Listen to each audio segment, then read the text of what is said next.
दोस्तों आज हम एक पोएम पढ़ेंगे बर्चिस। इस पोएम को लिखा था रॉबर्ट फ्रॉस्ट ने। दोस्तों बर्चिस एक पेड़ होता है और बर्चिस पेड़ की जो टहनियाँ होती हैं, जो डालियाँ होती हैं, उनमें बहुत ज़्यादा लचक होती है, बहुत फ्लेक्सिबिलिटी होती है।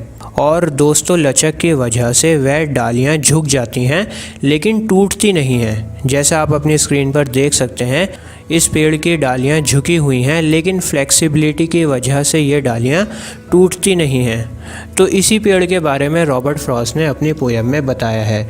चलिए लाइन बाय लाइन पढ़ते हैं पूरी पोएम को और इजी लैंग्वेज में समझते हैं। When I see birches bend to left and right across the lines of straighter darker trees, I like to think some boys been swinging them। जब मैं बर्चिस पेड़ को देखता हूँ जिसकी टहनियाँ लेफ़्ट और राइट झुकी हुई हैं, लेफ़्ट से राइट तक फैली हुई हैं, बिखरी हुई हैं, तो इन झुकी हुई टहनियों को देखकर मैं ऐसा सोचना चाहता हूँ, ऐसा इमेजिन करना चाहता हूँ कि मानो इन लटकती हुई टहनियों पर बच्चे लटक कर झूला झूल रहे हों। ये डालियाँ इतनी ज़्यादा झुकी हुई हैं मानो बच्चों ने इन डालियों पर झूला झूल झूल कर इन्हें झुका दिया हो। But swinging doesn't bend them down to stay, as ice storms do। Often you must have seen them loaded with ice a sunny winter morning after rain। लेकिन बच्चों के झूलने से ये डालियाँ, ये टहनियाँ हमेशा के लिए इतनी ज़्यादा झुकी हुई नहीं रह सकती। और जब बर्फ़ीले तूफ़ान आते हैं, आइस स्टॉर्म होता है, तो बर्फ़ टहनियों पर जम जाती है और बहुत दिनों तक टहनियों पर रहती है। पूरे विंटर्स वह बर्फ़ पड़ी रहती है। फिर धीरे धीरे जब सूरज निकलता है, सूरज की किरणों से गर्मी होती है और उस गर्मी से वह बर्फ़ क्रैक होती है, मुलायम होती है और फिर बर्फ़ पेड़ से फिसल कर नीचे गिरती है और बर्फ़ का कवर हटता है। तो इस तरह पोएट कहता है कि बच्चों के झूलने से ये टहनियाँ हमेशा के लिए झुकी नहीं रह सकती हैं। इन टहनियों को बर्फ़ीले तूफ़ान से ज़्यादा नुकसान होता है क्योंकि बर्फ़ का भार काफ़ी समय तक इनके ऊपर रहता है और बर्फ़ के भार से ये डालियाँ झुक जाती हैं। Such heaps of broken glass to sweep away, you'd think the inner dome of heaven had fallen। और जब ये बर्फ़ मुलायम होकर पिघल कर नीचे गिरती है तो ऐसा लगता है कि टूटे हुए कांच गिर रहे हों और उनका एक ढेर लग गया हो। माने उस बर्फ़ में बहुत ज़्यादा चमक होती है और आपको ऐसा लगेगा कि मानो जन्नत में जो महल बना हुआ है, गुंबद बना हुआ है, वह टूटकर गिर रहा हो। They are dragged to the withered bracken by the load and they seem not to break। अब जो पेड़ की पत्तियां हैं, सूखी हुई पत्तियां हैं, वह उस बर्फ़ के साथ टूटकर बर्फ़ के साथ ही गिर जाती हैं। हालांकि बर्फ़ टहनियों को तो नहीं तोड़ पाती, लेकिन जो पत्तियां डालियों पर होती हैं, टहनियों पर होती हैं, उनको वो ज़रूर अपने साथ लेकर गिरती है और उन पत्तियों को तोड़ देती है। Though once they are bowed, so low for long they never right themselves। और क्योंकि वह टहनियाँ कई कई दिनों तक बर्फ़ के भार सहती हैं, इसलिए वह टेढ़ी हो जाती हैं और फिर दोबारा से सीधा नहीं हो पाती। You may see their trunks arcing in the woods years afterwards, trailing their leaves on the ground like girls on hands and knees that throw their hair before them over their heads to dry in the sun।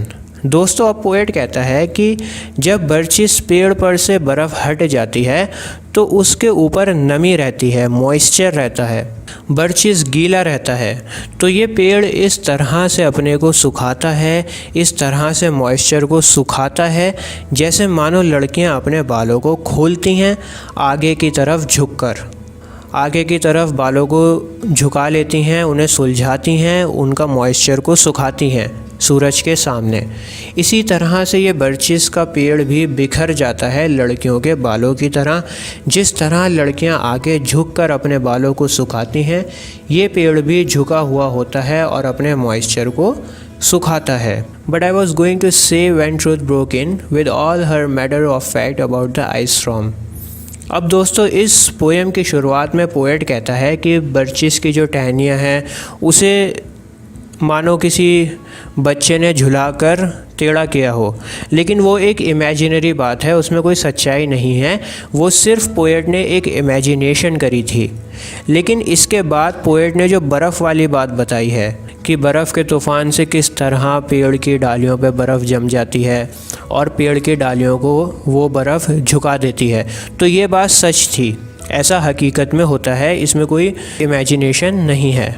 लेकिन अब poet ये कहता है कि मैं आप लोगों को कुछ और बताने वाला था, मतलब अभी कुछ और इमेजिनेशन पोएट बताते, लेकिन इमेजिनेशन बताते बताते उन्होंने सच बता दिया, उनके मुंह से सच निकल गया, यानी बर्फ़ वाली बात निकल गई। हालांकि वो बर्फ़ वाली बात नहीं बताना चाहते थे, वो उन बच्चों की कहानी को ही आगे करना चाहते थे और अपनी इमेजिनरी बात को बताना चाहते थे। I should prefer to have some boy band them। अब दोस्तों पोएट की इमेजिनेशन फिर से शुरू हो गई है। पोएट कहता है कि मुझे तो ऐसा ही सोचना चाहिए जैसे मानो किसी बच्चे ने बर्चिस की टहनियों पर झूला झूलकर इन टहनियों को झुकाया हो। As he went out and in to fetch the cows, some boy too far from town to learn baseball। अब गांव में एक लड़का है जिसके पास कोई बेसबॉल वगैरह खेलने की फैसिलिटी नहीं है या कोई और गेम खेलने की फैसिलिटी नहीं है, ना कोई स्टेडियम है, और वह लड़का अपनी गाय को चराने के लिए आया है। Whose only play was what he found himself summer or winter and could play alone। और इस लड़के के पास सिर्फ यही खेल बचा है, यानी जो डालियों पर झूला झूलते हैं बच्चे, वही खेल उसके पास बचा है और अपना टाइम पास करने के लिए वो यही कर सकता है। और झूला झूलने के लिए उसको कोई साथी भी नहीं चाहिए। जैसे अगर आप कोई और गेम खेलोगे, आप बेसबॉल खेलोगे, क्रिकेट खेलोगे, चेस खेलोगे, उसमें एटलीस्ट आपको एक बंदा चाहिए।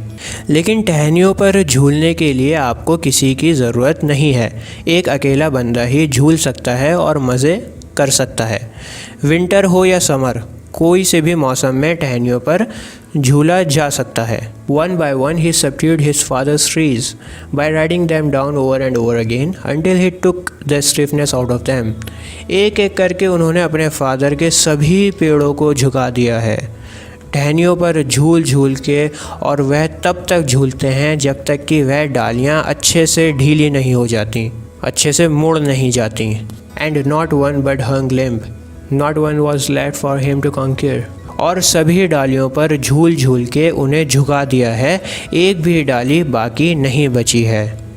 He learned all there was to learn about not launching out too soon and so not carrying the tree away clear to the ground।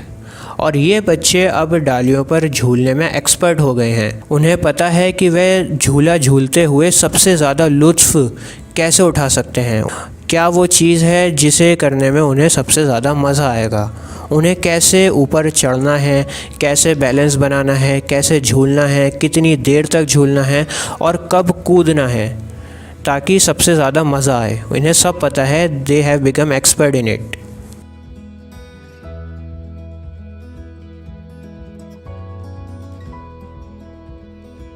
जिस तरह से हम कप को भरते हैं ऊपर तक, कोशिश करते हैं कि कप किनारों तक भर जाए और एक कतरा भी कप से बाहर ना गिरे, एक बैलेंस बनाने की कोशिश करते हैं, इसी तरह ये बच्चे भी बैलेंस बनाते हैं। डाली के आखिर तक ये बच्चे जाने की कोशिश करते हैं अपना बैलेंस बनाकर। Then he flung outward feet first with a swish. और फिर उस डाली के सिरे को पकड़कर, आखिर में पहुंच के उस डाली के सिरे को पकड़कर वह डाली को झूलते हुए नीचे की ओर आते हैं, हवा में अपने पैर चलाते हुए। So was I once myself a swinger of birches and so I dream of going back to be। और मैं भी कभी इन बच्चों की तरह ही इन डालियों पर झूला करता था और आज मैं ये ख्वाब देखता हूँ, ये मेरा सपना है कि मैं पहले की तरह इन बर्चिस पर झूला झूलूँ।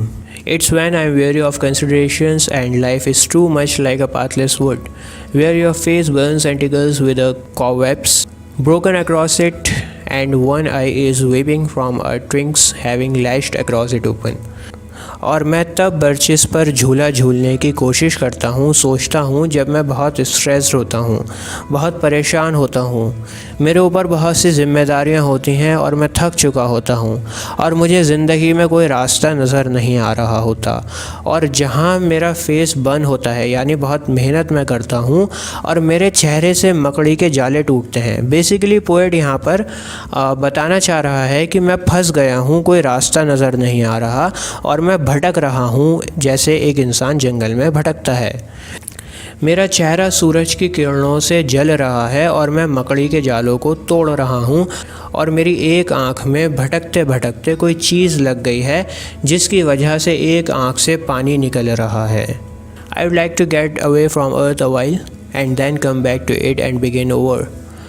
और ऐसी सिचुएशन में जब मेरे कुछ समझ नहीं आ रहा होता, भटक रहा होता हूँ मैं, तब मैं सोचता हूँ कि काश मैं थोड़े वक्त के लिए इस दुनिया से चला जाऊँ और फिर थोड़े वक्त बाद दोबारा से वापस आकर सब कुछ दोबारा से शुरू करूँ, एक ब्रेक ले लूँ।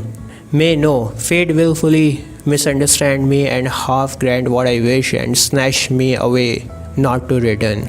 लेकिन कहीं ऐसा ना हो कि मैं एक बार चला तो जाऊँ पर दोबारा ना आ सकूँ। कहीं मेरी तकदीर मुझे गलत ना समझ ले, मेरी आधी ख्वाहिश को पूरा ना कर दे वो कहीं। मेरी आधी ख्वाहिश ये है कि मैं वापस जाऊं, लेकिन मेरी आधी ख्वाहिश ये भी है कि मैं दुनिया में वापस आऊं।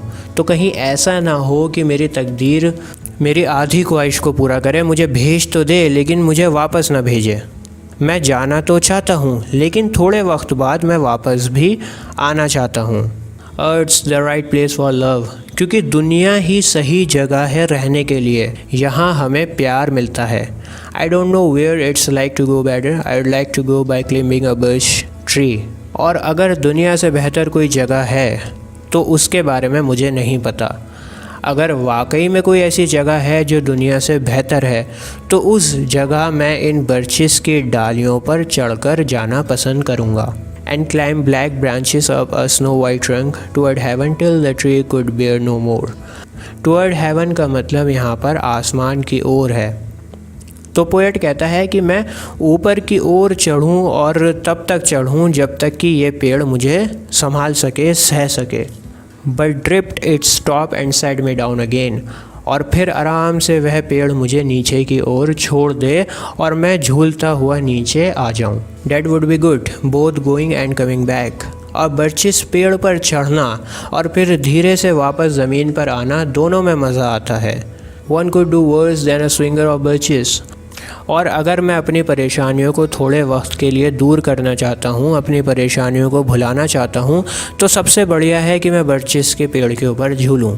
अगर बर्चिस के पेड़ पर झूलने के अलावा मैं कुछ करता हूँ तो वो बेकार है। अब दोस्तों मैं आपको इस पोयम का मतलब समझाता हूँ। देखो, हम सब की ज़िंदगी में कोई ना कोई परेशानी होती है। कोई टाइम ऐसा ज़रूर आता है जहाँ पर हम थक जाते हैं और रिलैक्स करना चाहते हैं, और रिलैक्स करने के लिए हम सब थोड़ी देर के लिए ऊपर जाते हैं। यानी कोई गाना सुनता है, किसी को किताब पढ़ने का शौक़ होता है, किसी को मूवी देखने में मज़ा आता है, तो हम सब थोड़ी देर के लिए ऊपर जाते हैं, लेकिन फिर दोबारा से थोड़ी देर बाद अपने काम पर वापस आ जाते हैं। और हमें ऐसा ही होना चाहिए। ऐसा नहीं होना चाहिए कि अगर आपको मूवी देखना पसंद है तो आप 10-10 घंटे बैठकर पूरे दिन मूवी देखो। आप ऊपर जाओ लेकिन सिर्फ रिलैक्स करने के लिए और फिर वापस आ जाओ। That's important. अगर कोई गम भी है तो उस गम में रहो थोड़ी देर के लिए, लेकिन फिर वापस उस गम से आना सीखो, वापस उस गम से बाहर आओ। ऐसा नहीं है कि सारी ज़िंदगी बस उसी में रहो और नीचे ना आओ। तो दोस्तों, आई होप आपके लिए वीडियो हेल्पफुल रही होगी। मिलते हैं आपसे अगली वीडियो में। जय हिंद।